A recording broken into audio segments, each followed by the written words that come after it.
नमस्कार दर्शकों, आज हम सुनाएंगे करवा चौथ की व्रत कथा। बहुत पुरानी बात है।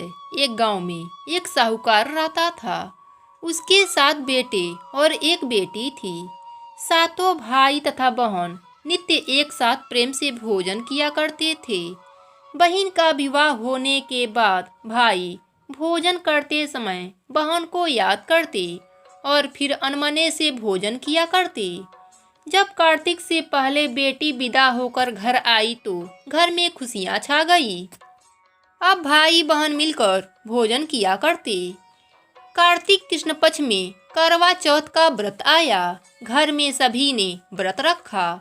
शाम को सातों भाई भोजन करने बैठे तो उन्होंने बहन को भोजन करने के लिए कहा। बहन बोली, आज तो वह चंद्रमा निकलने पर अर्घ देकर भोजन करेगी। भाई चुप होकर भोजन करने को तैयार हो गए, पर सबसे छोटा भाई बहन से बहुत प्यार करता था। उसने सोचा कि बहन चंद्र के निकलने तक कैसे भूखा रहेगी।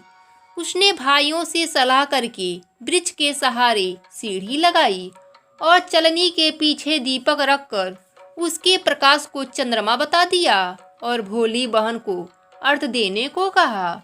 भाइयों ने इस प्रकार बहन से अर्घ दिलवाकर भोजन करने को कहा। बहन ने अपनी भाभियों से भी भोजन करने को कहा, किंतु उन्होंने भाइयों के द्वारा छल किया जाना बताकर ननद को भी भोजन करने से मना किया। फिर भी भोली बहन भाइयों के बहकावे में आकर भोजन कर लिया। बहन जब भोजन करने बैठी तो पहले गिलास में बाल निकला। दूसरा कर मुंह तक पहुंचने पर कुत्ते ने भौंकना चालू कर दिया। इस तरह 2 अपशगुनों के बाद भी बहन ने भाइयों के साथ कुछ भोजन कर लिया, लेकिन तभी उसकी ससुराल से उसके पति की तबीयत खराब होने की खबर आ गई। वह छोटे भाई को लेकर जब तक ससुराल पहुंची तब तक पति की मृत्यु हो चुकी थी। वहां उसकी मौत पर भारी कोहराम मचा हुआ था।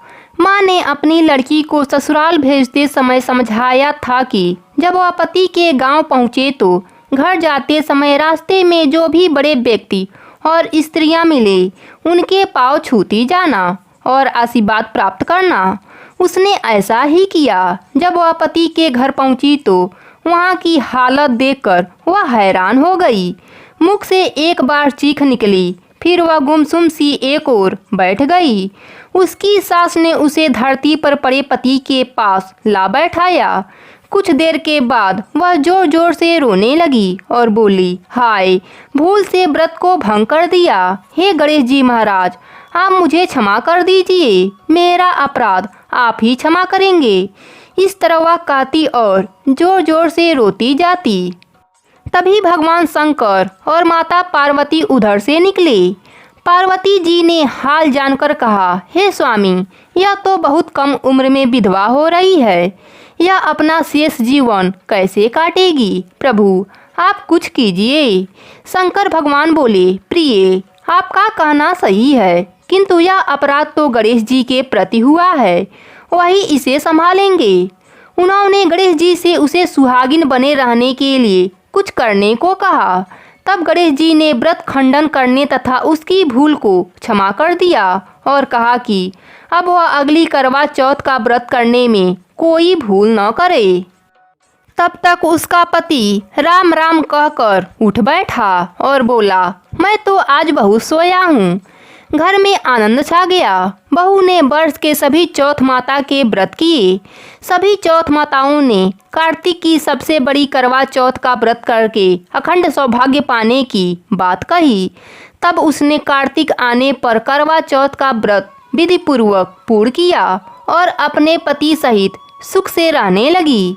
अब वह प्रतिवर्ष करवा चौथ का व्रत हंसी खुशी किया करती।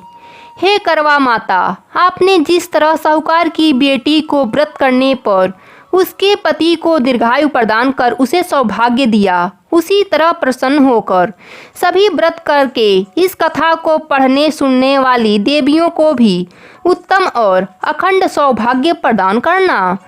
जय हो गणेश भगवान की, जय हो करवा माता की।